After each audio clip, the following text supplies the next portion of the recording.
اس موضوع پر کچھ کہنا اور سننا دونوں سعادت کی بات ہے. کہتے ہیں ذکر الحبیب حبیب، کہ محبوب کا تذکرہ بھی محبوب ہوتا ہے. اللہ کے نبی صلی اللہ علیہ وسلم کی حلیہ مبارکہ کا تذکرہ پچھلے ہفتے ہوا تھا کہ آپ کا حلیہ مبارک کیسا تھا، اور خاص طور پر آپ کی سیرت کے تعلق سے جو بات مجھے عرض کرنی ہے وہ نبی کریم صلی اللہ علیہ وسلم کی معاشرت اور آپ کے معمولات ہیں. کہ نبی کریم صلی اللہ علیہ وسلم کا لباس کیسا ہوتا تھا، آپ کا چلنا پھرنا اٹھنا بیٹھنا، لوگوں کے درمیان آنا جانا کھانا پینا، یہ وہ چیزیں ہیں جو معاشرت اور معمولات سے تعلق رکھتی ہیں. اور قرآن پاک میں اللہ پاک نے فرمایا کہ اے نبی صلی اللہ علیہ وسلم آپ کہہ دیجئے کہ اگر تم اللہ سے محبت رکھتے ہو فاتبعونی، تو تم میرا اتباع کرو. یحببکم اللہ، میرا اتباع کرو گے اللہ تعالیٰ تمہیں اپنا محبوب بنا لے گا، اپنی محبت عطا فرمائے گا. ویغفر لکم ذنوبکم، اور اللہ پاک تمہارے گناہوں کو معاف فرما دے گا. واللہ غفور رحیم، اللہ تعالیٰ بڑے بخشنے والے اور مہربان ہیں. نبی کریم صلی اللہ علیہ وسلم کی معاشرت اور معمولات ہی اصل اتباع ہے. آپ کی عادت شریفہ اکثر تو یہ تھی کہ آپ اپنے لباس میں ایک چادر اور ایک لنگی استعمال فرمایا کرتے تھے. یہ آپ کا عمومی لباس تھا، جس کو آج یوں کہا جائے کہ بالکلیہ ترک کر دیا گیا ہے تو غلط نہیں ہوگا. حضور پاک صلی اللہ علیہ وسلم کے متعلق جو روایتیں ملتی ہیں آپ کے لباس کے تعلق سے، وہ یہ کہ عموماً آپ ایک چادر استعمال فرماتے تھے اور ایک لنگی استعمال فرماتے تھے. قمیص ہو یا کرتا ہو، اس کا پہننا چادر کے مقابلے میں کم تھا. علماء نے یہ بات لکھی ہے کہ چادر کے اس استعمال میں تواضع زیادہ ہے. تواضع ہے، کسر نفسی ہے. اسی لیے اللہ تعالیٰ نے اللہ کے نبی صلی اللہ علیہ وسلم نے حج اور عمرے کے مبارک عمل کے اندر احرام کو لازم قرار دیا ہے کہ آدمی سلا ہوا کپڑا نہ پہنے،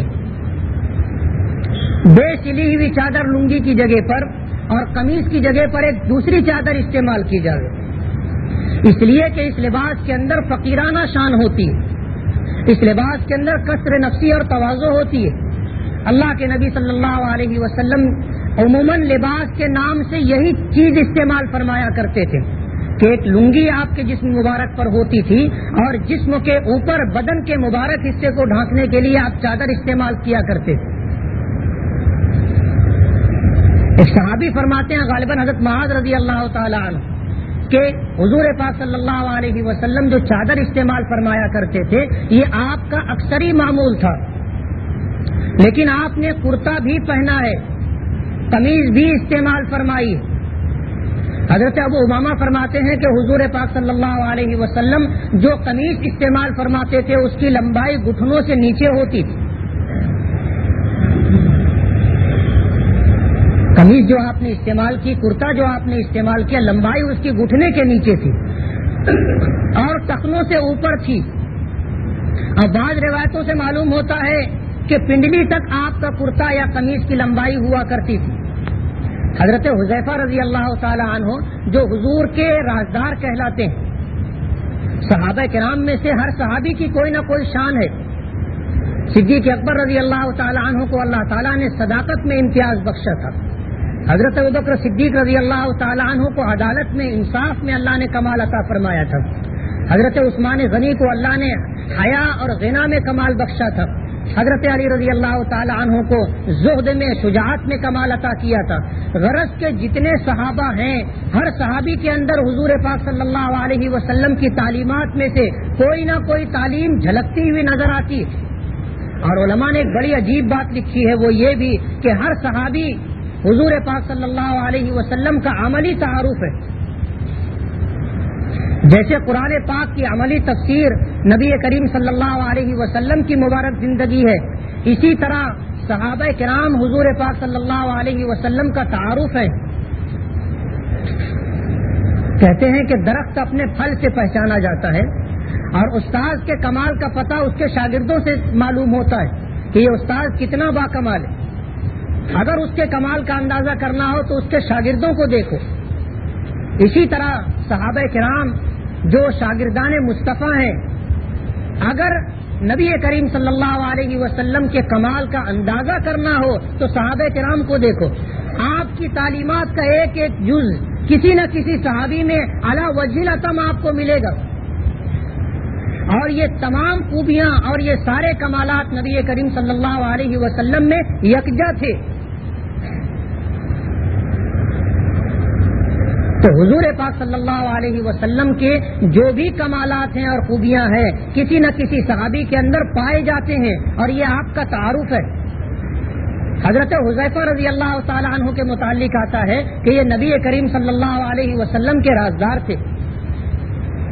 راز کی باتیں اور بھید حضور پاک صلی اللہ علیہ وسلم حضرت حذیفہ کو بتا دیا کرتے تھے۔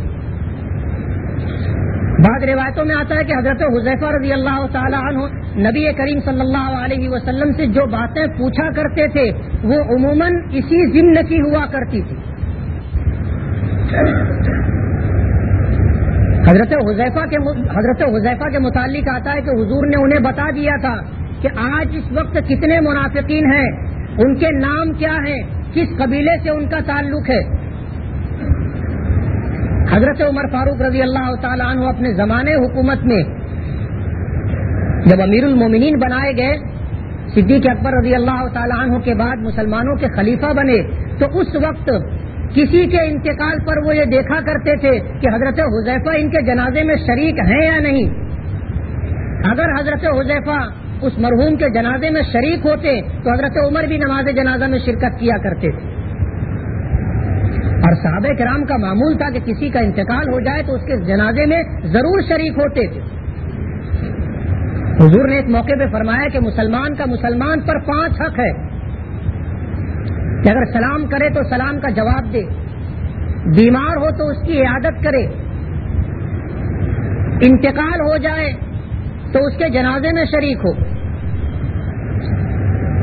اگر دعوت دے تو دعوت قبول کرے، اور اگر چھینک آئے وہ الحمدللہ کہے تو اس کے جواب میں یرحمک اللہ کہے۔ تو مسلمان کا ایک حق یہ بھی ہے کہ اس کا انتقال ہو تو اس کے جنازے میں شریک ہو، اور صحابہ کرام کی عادت تھی اگر کسی کا انتقال ہوتا تو اس کے جنازے میں ضرور شریک ہوتے۔ حضرت عمر فاروق حضرت عبداللہ ابن عمر رضی اللہ تعالیٰ عنہ ہر ایک کے جنازے میں شریک ہوتے تھے، نماز جنازہ پڑھ کر واپس آ جایا کرتے تھے، تدفین میں شرکت نہیں فرماتے تھے۔ حضرت ابو ہریرہ رضی اللہ تعالیٰ عنہ نے ایک مرتبہ حضور کی حدیث سنائی کہ جو شخص کسی مسلمان کے جنازے میں شریک ہو اور پھر تدفین کے عمل میں بھی شریک ہو تو اللہ پاک اسے 2 قیرات اجر عطا فرماتے ہیں، اور 1 قیرات احد پہاڑ کے برابر ہوگا، 1 قیرات احد پہاڑ کے برابر۔ اور غزوہ احد کے متعلق آتا ہے کہ یہ 3 کلومیٹر چوڑا اور 4 سے 5 کلومیٹر لمبا ہے۔ 1 قیرات اتنا بڑا ہوگا۔ جب یہ حدیث حضرت عبداللہ ابن عمر نے سنی تو کہنے لگے قد ضیعنا قراریط کثیرا، ہم نے اجر و ثواب کا بہت بڑا حصہ ضائع کر دیا۔ ان کا معمول تھا کہ نماز جنازہ میں شریک ہوتے تھے اور نماز جنازہ پڑھ کر واپس آ جایا کرتے تھے، تدفین میں شریک نہیں ہوتے تھے۔ اس لیے کہنے لگے کہ ہم نے بہت سارا اجر ضائع کر دیا۔ تو صحابہ کی عادت تھی کہ ہر ایک کے جنازے میں شریک ہوتے تھے، اتنا بڑا اجر ملتا ہے۔ اللہ کا بہت بڑا کرم ہے، ہمارے شہر میں مزاج ہے کہ کسی کا انتقال ہوتا ہے لوگ اس کے جنازے میں بڑی کثرت سے شریک ہوتے ہیں۔ ایک تو مرحوم کو بھی اس سے فائدہ پہنچتا ہے۔ حضور پاک صلی اللہ علیہ وسلم نے فرمایا کسی کا انتقال ہو اور اس پر نماز پڑھنے والوں کی تعداد 40 ہو تو اللہ اس کی مغفرت فرما دیتا ہے۔ اور ہمارے یہاں الحمدللہ اس کا بہت اہتمام ہوتا ہے۔ رشتہ دار تو رشتہ دار، پاس پڑوسی تو جانے دو، دور قریب کی جو جان پہچان کے لوگ ہوتے ہیں وہ بھی شریک ہوتے ہیں، اور ہر ایک اس مرحوم کے لیے دعائیں مغفرت کرتا ہے۔ اور حضور نے فرمایا کہ اگر 40 آدمی کسی کی نماز جنازہ میں شریک ہو تو اللہ اس کی مغفرت فرما دیتا ہے۔ تو لوگوں کی کثرت مرحوم کو بھی فائدہ پہنچاتی ہے، اور لوگوں کا اپنا یہ عمل ان کے نامہ اعمال میں اجر و ثواب کی زیادتی کا سبب ہوتا ہے۔ تو حضرت حذیفہ ہر ایک میں شریک ہوا کرتے تھے، کسی کے جنازے میں اگر وہ شریک نہ ہو تو حضرت عمر بھی شرکت نہیں کیا کرتے تھے، اس لیے کہ حضور پاک صلی اللہ علیہ وسلم نے تمام منافقین کے نام حضرت حذیفہ کو بتا دیے تھے۔ بلکہ ایک روایت میں تو یہاں تک آتا ہے کہ قیامت تک جتنے فتنے آنے والے ہیں، ایسے فتنے جس میں شریک ہونے والوں کی تعداد 40 سے اوپر ہو، تو حضور نے ان تمام فتنوں کی خبر حضرت حذیفہ کو دی تھی۔ یہ حضور کے رازدار صحابی ہیں، کہتے ہیں ایک مرتبہ میں حضور کے پاس بیٹھا ہوا تھا، حضور نے میری پنڈلی کا گوشت پکڑا اور فرمانے لگے کہ لنگی کی حد یہاں تک ہے، اور پھر فرمایا کہ اگر تو اس پر صبر نہ کر سکے تو لنگی اس کے اور نیچے تک رکھ سکتا ہے، اور اس پر بھی اگر صبر نہ ہو تو سن لے، ٹخنوں کا کپڑوں پر کوئی حق نہیں ہے، یعنی کپڑے ٹخنوں پر نہیں آنے چاہیے۔ حضرت ابو ہریرہ رضی اللہ تعالیٰ عنہ فرماتے ہیں کہ نبی کریم صلی اللہ علیہ وسلم نے فرمایا کہ جس شخص کا کپڑا ٹخنوں پر ہوگا تو کپڑے سے ٹخنے کا جتنا حصہ، پیر کا جتنا حصہ ڈھکا ہوا ہوگا، اتنے حصے کو جہنم کی آگ سے جلایا جائے گا۔ اسی لیے علماء نے لکھا ہے کہ ٹخنے کا ڈھانکنا چاہے ازار سے ہو، چاہے لنگی سے ہو، اور چاہے کرتے کی لمبائی سے ہو، حرام ہے۔ آج اس میں بہت زیادہ افراط و تفریط ہے، لوگ بڑی کوتاہی کرتے ہیں، اچھے اچھے دیندار لوگوں کا کپڑا بھی اتنی نیچے تک ہوتا ہے کہ ٹکنا ڈھکا ہوا ہوتا ہے۔ حضرت عبداللہ ابن عمر فرماتے ہیں، بخاری شریف کی روایت ہے کہ نبی کریم صلی اللہ علیہ وسلم نے فرمایا کہ جو شخص اپنا کپڑا متکبرانہ صورت کے اندر ٹخنوں کے نیچے لٹکائے گا، قیامت کے دن اللہ کی نظر رحمت کا ہر شخص اس وقت محتاج ہوگا۔ اگر اس وقت کوئی اللہ کی رحمت سے، نظر رحمت سے محروم ہو جاتا ہے تو یہ سمجھ لیجئے کہ اس کا مستقبل تاریک ہے۔ اسی لیے علماء نے لکھا ہے کہ ٹخنوں کے نیچے کپڑے کا لٹکانا یا ٹخنوں کا ڈھانکنا حرام ہے۔ حضور پاک صلی اللہ علیہ وسلم کی لنگی ٹخنے سے اوپر رہا کرتی تھی، بعض روایتوں سے معلوم ہوتا ہے کہ نصف پنڈلی تک۔ پائجامہ آپ نے کبھی پہنا ہے یا نہیں پہنا ہے، اس سلسلے میں یہ روایت تو ملتی ہے ترمذی شریف میں ایک واقعے کے ضمن میں کہ حضور نے ایک پائجامہ خریدا ضرور تھا، لیکن کسی روایت سے پہننا ثابت نہیں کہ آپ نے پائجامہ پہنا ہو۔ آپ ہمیشہ لنگی پہنا کرتے تھے، آپ نے پائجامے کو پسند فرمایا ہے، اور صحابہ کرام آپ کی اجازت سے آپ کے سامنے پائجامہ پہنا کرتے تھے۔ ایک سفر میں نبی کریم صلی اللہ علیہ وسلم تھے، آپ کے ساتھ مرد بھی تھے، خواتین بھی سفر میں تھی۔ ایک خاتون ایک اونٹ پر سوار تھی، چلتے ہوئے اونٹ کو ٹھوکر لگی، اور اگلے قدموں پر جب ٹھوکر لگی تو اونٹ آگے کی طرف سے بیٹھ گیا۔ وہ خاتون اونٹ پر سے نیچے گر پڑی، اور جب گری ہے تو سر نیچے تھا اور پیر اوپر تھا، اور جو کپڑا جسم پر تھا وہ پورا اٹھ گیا۔ نبی کریم صلی اللہ علیہ وسلم نے اپنا چہرہ مبارک پھیر لیا۔ بعد میں صحابہ کرام نے خبر دی کہ اللہ کے رسول، وہ خاتون گری تھی اور اس کا جو فراق جسے کہنا چاہیے، جو عبا پہنی ہوئی تھی، وہ اوپر تک اٹھ گئی تھی، لیکن اس خاتون نے اندر سے پائجامہ پہن رکھا تھا۔ حضور پاک صلی اللہ علیہ وسلم نے فرمایا کہ نعم الثوب الازار، نعم اللباس الازار، کہ بہترین لباس ازار ہے، یعنی پائجامہ ہے جس میں پردہ ہے۔ خدا نخواستہ اگر پائجامہ نہیں پہنے ہوتی تو ظاہر بات ہے کہ پردہ دری ہو جاتی اور بے پردگی کی صورت میں لوگوں کی نظریں پڑ جاتی۔ حضور پاک صلی اللہ علیہ وسلم نے پائجامہ پسند فرمایا ہے، آپ نے خریدا بھی ہے، لیکن پہننا آپ سے ثابت نہیں ہے۔ حضرت ابو امامہ کہتے ہیں کہ نبی کریم صلی اللہ علیہ وسلم نے سے لوگوں نے عرض کیا کہ اللہ کے رسول، یہ یہودی ہمیشہ ازار پہنتے ہیں، پائجامہ پہنتے، لنگی نہیں باندھتے۔ حضور نے فرمایا تم ان کی مخالفت کرو، تم پائجامہ بھی پہنو اور لنگی بھی باندھو، پائجامہ بھی پہنو اور لنگی بھی باندھو، یہود کی مخالفت کرو۔ تو حضور پاک صلی اللہ علیہ وسلم کی لنگی جو ہوا کرتی تھی وہ ٹخنوں سے اوپر ہوتی تھی، بہت سارے لوگوں کو دیکھا کہ جب نماز کے لیے مسجد میں آتے ہیں تو اپنی پینٹ کا کچھ حصہ موڑ لیتے، ٹخنا کھول لیتے. شاید ان کے ذہنوں میں یہ ہو کہ نماز کی حالت میں ٹخنا کھلا رہنا چاہیے. نماز کی حالت میں تو کھلا رہنا ہی چاہیے، لیکن یہ عمل 24 گھنٹے کا ہے. ٹخنا ہمیشہ کھلا رہنا چاہیے. ٹخنے کا کسی وقت بھی ڈھانکنا حرام ہے اور بڑی سخت وعید ہے. حضور نے یہاں تک فرمایا کہ جتنا حصہ ٹخنے کا اور ٹخنے کے نیچے کا ازار یا لنگی سے ڈھکا ہوگا اسے قیامت کے دن جہنم کی آگ سے جلایا جائے گا. تو حضور قمیض بھی، آپ نے قمیض بھی پہنی ہے، کرتا بھی پہنا ہے، اور قمیض کے متعلق یہ آتا ہے کہ اس کا گریبان سامنے ہوتا تھا، بیچ میں سینے مبارک پر، کنارے نہیں ہوتا تھا. بعض لوگ کنارے بنواتے تو بیچ میں گریبان ہوا کرتا تھا. آستین نہ زیادہ ڈھیلی ہوتی تھی نہ زیادہ تنگ ہوتی تھی. ایک روایت میں یہ آتا ہے کہ آستین پہنچے تک تھی، جسے ہم گٹا کہتے ہیں، پہنچے تک آستین تھی. حضرت عائشہ رضی اللہ تعالی عنہا فرماتی ہیں کہ آپ کا جو چوغا تھا اس کی آستین قدرے لمبی تھی. فقہا نے یہ بات لکھی ہے کہ افضل تو یہ ہے کہ پہنچے تک آستین ہو، لیکن اگر کسی لباس کے اندر آستین لمبی ہو تو آستین لمبی رکھنا بھی جائز ہے، لیکن انگلیوں سے متجاوز نہ ہو کہ ہاتھ سے بڑی آستین. تو نبی کریم صلی اللہ علیہ وسلم کی اکثری عادت یہ تھی کہ آپ چادر استعمال کیا کرتے تھے، اور کپڑوں میں بھی آپ کو پسند یہ تھا کہ کپڑے سفید رنگ کے ہوں. کپڑے سفید رنگ کے ہوں. آپ نے فرمایا کہ کپڑوں میں بہترین کلر سفید رنگ.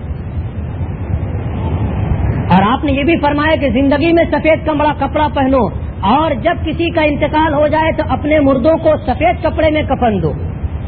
اسی لیے آپ نے دیکھا ہوگا کہ مرحومین کو ہمیشہ جب کفنایا جاتا ہے تو سفید کپڑے میں، اس لیے کہ حضور نے اس کا حکم فرمایا. اگرچہ یہ بھی جائز ہے کہ رنگین کپڑے میں مردوں کو کفنایا جا سکتا ہے، لیکن حضور نے یہ فرمایا کہ سفید کپڑوں کا کفن دو، اس لیے سفید کپڑوں کا کفن دیا جاتا ہے. ایک صحابی کہتے ہیں کہ نبی کریم صلی اللہ علیہ وسلم کو یوں تو سفید کپڑا پسند تھا، لیکن رنگوں میں آپ کو سبز رنگ زیادہ پسند تھا. آپ یمنی چادر استعمال فرمایا کرتے تھے، اور یمنی چادر جو ہوتی تھی وہ سبز رنگ کی دھاری دار ہوا کرتی تھی. یہ چادر آپ زیادہ استعمال کیا کرتے تھے. سبز رنگ آپ کو پسند تھا. نبی کریم صلی اللہ علیہ وسلم نے ٹوپی بھی استعمال فرمائی، اور عموماً آپ کی جو ٹوپی ہوا کرتی تھی وہ بالکل سر سے لگی ہوئی، ٹوپی سر سے لگی ہوئی ہوتی تھی. اونچی ٹوپی آپ نہیں استعمال کیا کرتے تھے، بلکہ سر سے لگی ہوئی جو کپڑا ہو ایسی ٹوپی آپ استعمال کیا کرتے تھے. اور آپ جو امامہ باندھا کرتے تھے اس کے نیچے آپ ٹوپی پہنا کرتے تھے، پھر امامہ باندھا کرتے تھے. اور آپ کی اکثر عادت امامہ باندھنے کی تھی. ٹوپی آپ نے کم استعمال فرمائی ہے، امامہ آپ نے زیادہ باندھا ہے. اور آپ نے یہ بھی فرمایا کہ امامہ باندھا کرو، اس سے اللہ پاک وجاہت میں اضافہ فرماتے ہیں. آدمی کی وجاہت بڑھتی ہے امامہ باندھنے سے. اور امامہ جو آپ باندھا کرتے تھے اس کی لمبائی جو حدیثوں میں آتی ہے وہ 7 گز کے قریب 7 گز کے قریب لمبائی ہوتی تھی. اور حضرت حذیفہ فرماتے ہیں، حضرت عبداللہ ابن عمر فرماتے ہیں کہ نبی کریم صلی اللہ علیہ وسلم نے جو امامہ باندھا، آج تک میری نظر میں دیکھ رہا ہوں گویا چشم تصور سے کہ آپ خطبہ دے رہے تھے اور آپ کے سر پر جو امامہ تھا وہ کالے رنگ کا تھا، کالے رنگ کا امامہ تھا. اب عبداللہ ابن عمر فرماتے ہیں کہ جس وقت نبی کریم صلی اللہ علیہ وسلم مکے میں فاتحانہ داخل ہوئے تھے تو آپ کے سر پر جو امامہ تھا اس کا رنگ کالا تھا، اور شملہ جو پیچھے کی طرف لٹکایا جاتا ہے امامے کا ایک حصہ، اس کی لمبائی تقریباً 1 بالشت ہوتی تھی. اس سے زیادہ لمبا شملہ آپ نہیں لٹکایا کرتے تھے، بلکہ بعض روایتوں میں آتا ہے کہ آپ نے شملہ لٹکایا بھی ہے 1 بالشت کے بقدر، اور کبھی آپ نے اس طرح کیا ہے کہ وہ شملہ آپ کے چہرے کی طرف ایک ہالہ بنائے ہوئے ہوا کرتا، یعنی ایک کپڑا آپ اس طرح لٹکائے رہا کرتے. تو امامہ عموماً آپ کالے رنگ کا باندھا کرتے تھے، آپ سے سفید رنگ کا امامہ باندھنا بھی ثابت ہے۔ شملہ آپ تقریباً 1 بالشت کا رکھا کرتے تھے، اس سے لمبا نہیں۔ ٹوپی آپ پہنا کرتے تھے جو سر سے لگی ہوئی ہو۔ ایک صحابی کہتے ہیں کہ نبی کریم صلی اللہ علیہ وسلم کے پاس ایک کپڑا تھا، جب آپ سر پر تیل لگایا کرتے تھے تو وہ کپڑا سر پر رکھا کرتے تھے اور اس کے اوپر امامہ باندھا کرتے تھے تاکہ تیل کی وجہ سے امامہ گندا نہ ہو جائے۔ جو کپڑا رکھا کرتے تھے وہ تیل کو جذب کر لیا کرتا تھا اور ایسا معلوم ہوتا تھا گویا یہ تیلی کا کپڑا ہے۔ تیل نکالنے والے جیسا کپڑا پہنتے ہیں کہ اس میں تیل لگتے لگتے تیل غالب ہو جاتا ہے، تر معلوم ہوتا ہے، ایسا کپڑا تھا۔ لیکن صحابہ کرام کہتے ہیں کہ یہ کپڑا کبھی حضور کا میلا نہیں رہتا تھا، یہ حضور کے معجزات میں سے کہ آپ کے جسم مبارک پر کبھی میل نہیں آتا تھا، کبھی کھٹمل اور مچھر نے آپ کو کاٹا نہیں، اور یہ بھی آپ کا معجزہ تھا کہ جسم مبارک پر زندگی میں کبھی مکھی نہیں بیٹھی، زندگی میں کبھی مکھی آپ کے جسم مبارک پر نہیں بیٹھی، اور آپ کو میلا کپڑا مکروہ اور ناپسند تھا۔ کپڑا گندا ہو یا میلا ہو حضور کو پسند نہیں تھا۔ فرمایا کہ ان اللہ نظیف ویحب النظافہ، اللہ پاک و صاف ہے اور پاکی اور صفائی کو پسند کرتا ہے۔ گندا کپڑا آپ استعمال نہیں فرمایا کرتے تھے۔ تو کپڑا میلا ہو گندا ہو تو اس کا استعمال آپ مکروہ اور ناپسند سمجھا کرتے تھے۔ حضور پاک صلی اللہ علیہ وسلم لباس کے تعلق سے آپ کا یہ معمول تھا کہ اکثر چادر استعمال فرماتے تھے۔ آپ نے کبھی کرتا بھی پہنا ہے، قمیض بھی پہنی ہے، اور آپ ہمیشہ ازار یعنی لنگی تہبند استعمال کیا کرتے تھے۔ پیجامہ خریدنا آپ سے ثابت ہے، لیکن پیجامے کا پہننا کسی روایت میں ثابت نہیں ہے۔ البتہ صحابہ کرام نبی کریم صلی اللہ علیہ وسلم کے سامنے آپ کی اجازت سے ازار پہنا کرتے تھے، اور آپ نے یہ بھی فرمایا کہ یہود کی مخالفت کرو کہ وہ ہمیشہ پیجامہ پہنتے ہیں، تم پیجامہ بھی پہنو اور لنگی بھی باندھو۔ اور کپڑوں کے تعلق سے کیسا کپڑا آپ کا ہوتا تھا؟ صحابہ کرام فرماتے ہیں کہ سوتی کپڑا ہوتا تھا، کھردرا کپڑا ہوتا تھا۔ آپ نے یہ بھی فرمایا کہ لباس المرء خشن، مرد کا لباس کھردرا ہوتا ہے، اسی لیے ریشم مردوں کے لیے حرام ہے، ریشم کا استعمال مردوں کے لیے حرام ہے، عورتیں استعمال کر سکتی ہے، مرد ریشمی کپڑا نہیں پہن سکتا۔ ریشم کے علاوہ اور کپڑوں کا پہننا جائز ہے، لیکن حضور پاک صلی اللہ علیہ وسلم کا جو کپڑا ہوتا تھا وہ سوتی کپڑا ہوا کرتا تھا، اور آپ نے کھردرا موٹا کپڑا پسند فرمایا ہے۔ تو یہ آپ کی زندگی اور آپ کی سیرت کا وہ حصہ ہے جو لباس سے تعلق رکھتا ہے، اور ہمیں حکم دیا گیا کہ فاتبعونی یحببکم اللہ، کہ تم میرا اتباع کرو، میرے نقش قدم پر چلو، اللہ تمہیں اپنی محبت عطا فرمائے گا اور تمہارے گناہوں کو اللہ بخش دے گا۔ سیرت کے واقعات بہت سارے ہم نے سنے، لیکن یہ جو سیرت کا حصہ ہے یہ وہ گوشہ ہے جو امت کے لیے اپنانے کے قابل ہے کہ اسے اختیار کیا جائے، اسی کے مطابق اپنی زندگی گزاری جائے۔ نبی کریم صلی اللہ علیہ وسلم کی یہ سیرت کا وہ گوشہ ہے جو کم سننے میں آتا ہے۔ واقعات جو آپ کے ہیں وہ تو اکثر آپ نے سنے ہوں گے، لیکن نبی کریم صلی اللہ علیہ وسلم کا کپڑوں کا کیا معمول تھا، گھر میں آپ کی کیا عادت شریفہ تھی، مجلس میں بیٹھنے کا کیا معمول تھا، سفر میں آپ کیسے رہا کرتے تھے، کسی سے ملنا ہو تو کس طرح ملا کرتے تھے، آپ کا چلنا پھرنا اٹھنا بیٹھنا، آپ کی گفتگو کا انداز، یہ وہ ساری چیزیں ہیں جو یعنی معاشرت اور معمولات سے تعلق رکھتی ہیں اور جسے اختیار کرنا محمود اور پسندیدہ ہے، اور ان چیزوں کا اتباع اور ان کی پیروی اللہ کی نظر میں بندے کو محبوب بنا دیتی ہے۔ وآخر دعوانا الحمدللہ رب العالمین۔